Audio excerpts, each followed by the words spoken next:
Ang batang ito ang ating protagonista. Ipinanganak siya sa isang pamilya ng mga iskolar na sa loob ng maraming henerasyon ay nagbabasa ng mga aklat at nagiging mga opisyal ng sibil. Ngunit gusto niyang matuto ng martial arts. Gusto niyang isaksak ang kanyang kamao sa bibig ng anak ng isang pamilya ng martial officials na nambubuli sa kanya. Gaano man kapilit ang kanyang ama na pigilan siya, hindi siya nagpaawat. Sa huli, hinubad niya ang lahat ng kanyang damit, iniwan ang lahat, at palihim na lumabas ng kanilang bahay sa gitna ng gabi upang maghanap ng master na magtuturo sa kanya ng martial arts. Sinimulan niya ang kanyang paglalakbay sa paggagala sa mundo ng martial world. Bagamat umalis siyang walang dala, agad siyang nagtipon ng mga batang lansangan at nagtatag ng isang martial arts hall. Doon siya naging pinuno, hinahasa ang kanyang mga kamao sa pamamagitan ng pang-araw-araw na pakikipaglaban. Pagkatapos, isang araw, may isang lalaking nagkataong dumaan.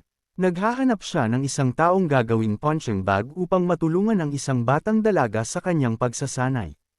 At doon nakuha ng protagonista ang kanyang atensyon. Labag man sa kanyang kalooban, kailangang sumunod ng protagonista sa kanya.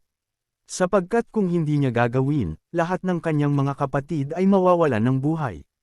Kaladkad siya ng lalaki at naging isang buhay na punching bag, pinahihirapan araw-araw ng isang batang babae. Dahil hindi na niya ito matiis, naglunsad siya ng isang counterattack, binasag ang mukha ng babae gamit ang kanyang ulo at ginalit ang mga nakatatanda nito. Binugbog siya hanggang sa bingit ng kamatayan at nawala ng malay sa mahabang panahon. Pagkagising, may natuklasan siyang kakaiba sa loob ng kuweba, na nag-akay sa kanya upang makahanap ng isang lihim na lagusan patungo sa ibang lugar. Ito ang himpilan ng tatlong maalamat na master ng martial world mula 300 taon na ang nakalilipas. Dito, nakuha niya ang kanilang pagkilala at nagsimulang magsanay ng martial arts. Gaano siya kaku at magiging, at paano siya maghihiganti sa kanila pagkatapos ng kanyang pagsasanay. Higit pa rito, paano magbabago ang martial world sa kanyang pagdating.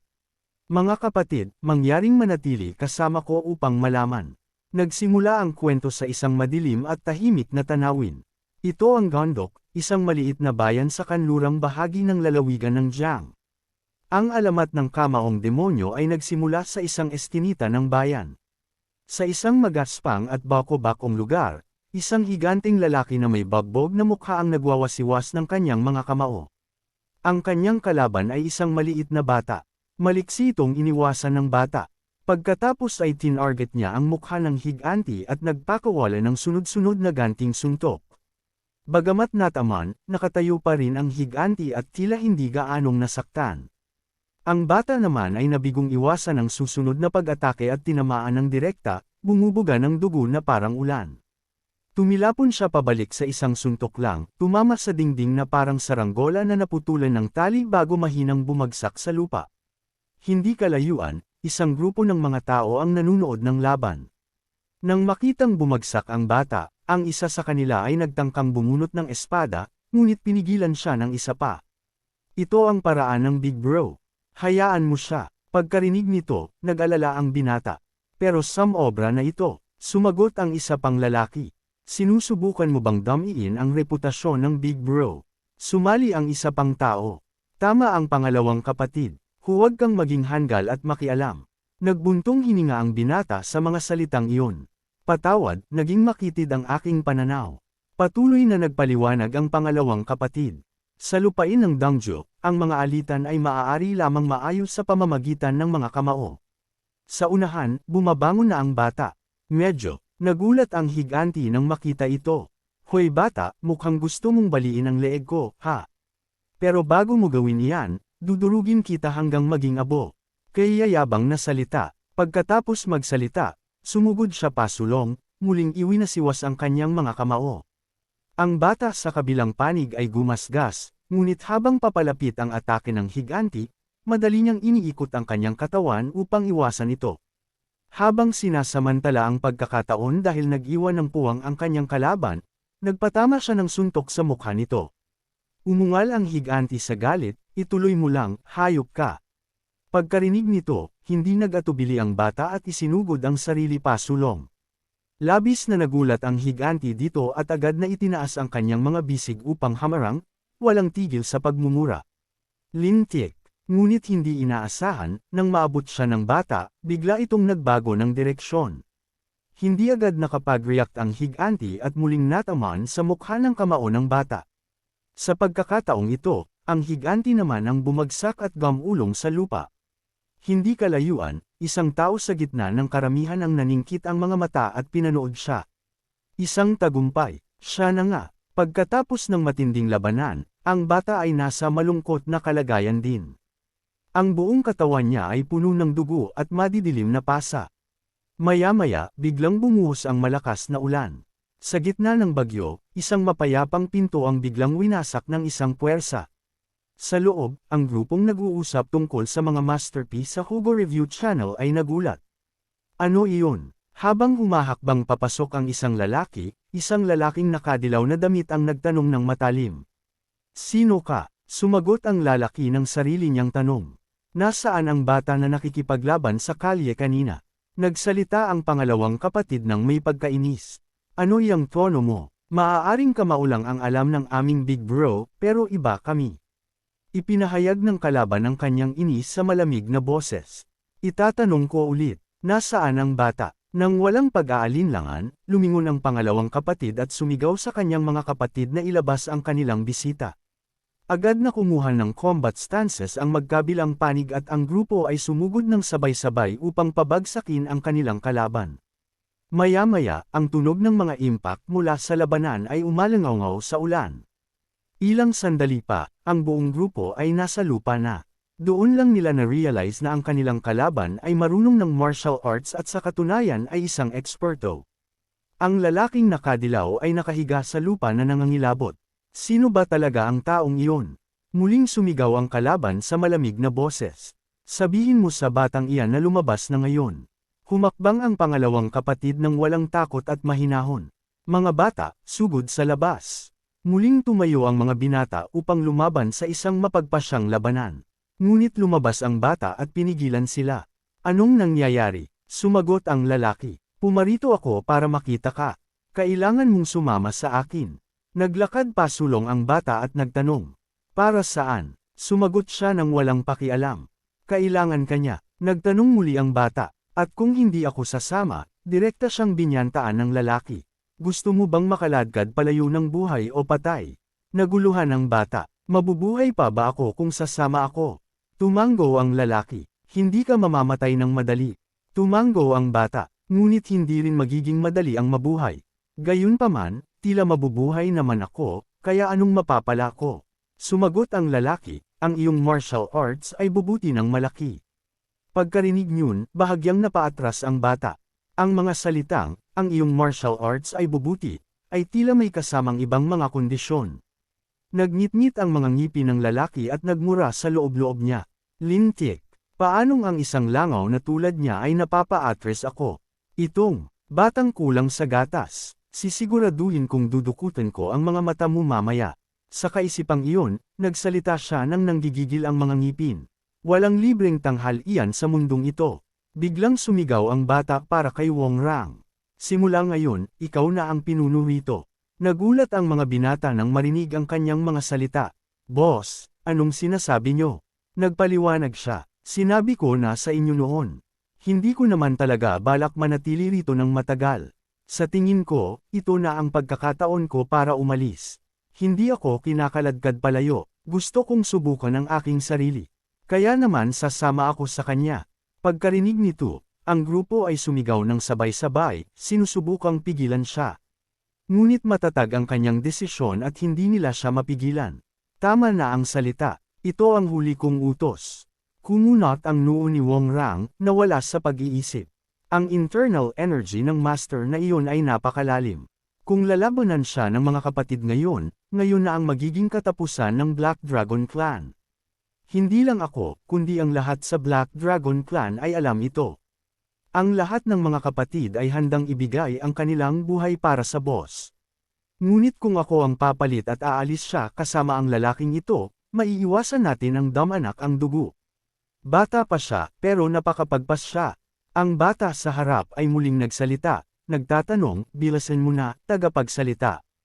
Nagngit-ngit ang panga ni Wong Rang at sumigaw, Naiintindihan ko ang iyong mga kagustuhan, boss, ngunit bawat kapatid dito sa Black Dragon Clan ay nagtipon sa ilalim ng iyong utos. Kaya naman, pansamantala kong kukunin ang posisyong ito at hihintayin ang araw ng iyong pagbabalik. Walang sinabi ang iba pang mga lalaki, na tila nangangahulugang lahat sila ay sumasang-ayon sa kanyang mga salita. Nagbuntong hininga ang bata at lumabas. May dahilan na ako para bumalik ng buhay. Hindi niya nakalimutang himukin ang lalaki na lumakad na. Habang naglalakad sila, ang lalaki ay namutya sa kanyang sarili. Wala itong iba kundi laro ng bata. Nakakaawa. Sakto namang lumapit si Wong Rang, hinawakan ang kanyang balikat, at hinarang ang kanyang daan. "Oh, anong pangalan mo?" Galit na nagmura ang lalaki, kumawala sa kanyang pagkakahawak at nagpatuloy sa paglalakad. Nagbanta si Wong Rang, "Kung ang aming boss ay magkaroon kahit ng isang galos sa kanyang daliri, gagawa kami ng paraan para papanagutan ka. Kaya ilantad mo ang iyong pagkakakilanlan. Kung natatakot ka, umalis ka na lang." Iniling ang kanyang ulo at malamig na sinabi, "Ang malaman ng pangalan ko ay magiging sentensya ng iyong kamatayan." Ang bata sa harap ay muling nagsalita, "Wong Rayang, huwag mong pretuhin ang buhay ng iyong mga kapatid ng ganoon kagaan dahil sa isang maliit na bagay. Ang trabaho mo ay hindi ang ipaghiganti ako, kundi ang alaga ang mabuti ang mga kapatid ng Black Dragon Clan." Ang kamay na humahawak sa balikat ni Wong Rayang ay bahagyang nanginig. "Naiintindihan ko, gagampanan ko ang aking tungkulin. Kaya boss, huwag kayong mag-alala at magkaroon ng ligtas na paglalakbay." Binitawan niya ang kanyang kamay. Pagkatapos niyon, iniwan ng dalawa ang Black Dragon Clan. Naglakad ang lalaki sa likuran, namamangha sa kanyang sarili. "Matanda na ako at kailangan ko pang abalahin ang sarili ko sa mga laro ng mga batang paslit na ito." Ngunit ito rin ang kahinaan ng bata. Ang mga binatang naiwan ay nakapanood na lamang habang ang kanilang boss ay inilalayo. Sa isang lugar sa kagubatan na nasisikatin ng araw, isang karwahe ang tumatagaktak sa daan. Nakapiring ang bata. Naisip niya sa kanyang sarili, 3 araw na simula nang magsimula kaming gumalaw. Nababaliw na ako rito. Ang tagaktak ng karwahe ay walang tigil, at ang mga kaisipan ay walang katapusan sa kanyang isipan. Ang pag-upo rito ng walang kibo na may piring ay walang kaibahan sa pagiging isang preso. Gusto ko nang tumakas ng hindi mabilang na beses bawat araw, ngunit kailangan ko itong tiisin alang-alang sa aking pagsasanay. Ang pangalan ng lalaking kumuha sa kanya ay Mo Deen. Na tila nauunawaan ang nararamdaman ng bata, nag-alok itong piringan na lang siya sa halip na talian ng kanyang mga kamay. Lumipas ang 1 linggo, bagamat wala siyang makita, naging kalmado ang kanyang isipan. Nakikilala niya ang araw sa gabi sa pamamagitan ng sikat ng araw na tumatagos sa piring o ang malamig na sensasyon sa kanyang balat. Maayos siyang nakakatulog, kumakain ng mabuti, at gumagamit ng banyo ng komportable, ngunit ang kanyang mga pressure points ay selyado. Talagang curious siya kung nasaan ang lugar na ito. Naglakbay sila gamit ang karwahe, ngunit walang naranasang mga balakid sa daan. Tila ito ay isang direktang landas patungo rito, at walang mga palatandaan ng mga taong nakatira o dumadaan. 45 araw ang lumipas ng ganito. Doon lamang sila nakarating sa Mildo nang payagan siyang tanggalin ang kanyang piring. Sa kailaliman ng isang gubat sa bundok sa loob ng isang kuweba sa tuktok, 2 tao ang nag-uusap. Isang matandang babae na nakaupo ang nagtanong, "Nahanap mo ba siya?" Kinumpirma ni Mo Deen, "Oo, isang napakaangkop na bata." Ang matandang babae ay nagpahayag ng paghanga. "Siya ang panlabindalawa, hindi ba? Medyo huli na, pero natutuwa ako na nahanap mo siya. Alam kong ito ay isang kakilakilabot na bagay para sa bata, ngunit ang lahat ng ito ay para sa layuning lumikha ng isang malakas at namumukod tanging mandirigma. Kaya, ano ba ang kaunting paghihirap na tulad nito? Maaari pang ang maging isang karangalan ito para sa kanya," sumang-ayon siya. Siyempre, ang eksena ay lumipat sa Jangmadong. Ang bata ay narito ng mag-isa. Bigla, ang tunog ng mga yabag mula sa labas ang kumuha ng kanyang atensyon. Nang makitang pumasok si Moon, nagtanong siya, "Kung ikukulong niyo ako sa isang lihim na lugar na tulad nito, hindi niyo ba dapat man lang sabihin sa akin kung ano ang inyong mga intensyon?" Sumagot siya, "Nababato ka na, kung ganoon ay dumiretso na tayo sa punto."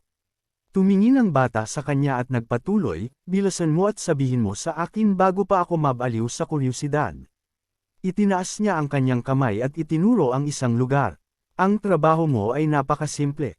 Alinman sa mabuhay hanggang sa huli o subukan ang iyong makakaya upang mabuhay bago ka mamatay."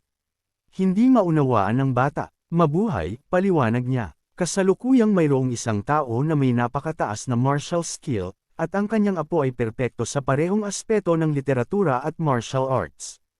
Ang tanging problema ay ang kanyang pakiramdam sa labanan. Ang karanasan ng pagdanak ng dugo, pagkabali ng mga buto, at pagkakaroon ng mga pasa sa isang pakikipaglaban para sa buhay o kamatayan. Napagtanto ng bata, "Sinasabi niyo ba sa akin na maging isang alay na tupa?" Hindi niya ito itinanggi. Gagamit lamang siya ng maliit na bahagi ng kanyang kapangyarihan upang labanan ka, at aabutin ng napakahabang panahon ng pakikipaglaban bago ka mamatay. Galit na sinuntok ng bata ang pader na bato, at "Kung hindi ko gagawin," tumigas ang kanyang ekspresyon habang sinasabi niya, "Kung hindi mo ako papakinggan, ikaw at ang iyong mga alipors ay mamamatay." Pagkarinig nito, hinawakan ng bata ang kanyang tiyan at tumawa ng malakas. "Hindi dapat magkaroon kahit ng isang tao sa aking mga tauhan doon ngayon." Maya-maya ay naging seryoso muli ang kanyang ekspresyon. "Maling tao ang pinili mong bantaan. Hindi sila ganoon kauto-uto gaya ng iniisip mo. Lahat sila ay kasing talino at kasing ayos ng kanilang boss." Pinaalalahanan siya nito ng walang pag-aalinlangan. "Ngunit huwag mong kalilimutan na ang buhay ng kanilang boss ay nasa aking mga kamay.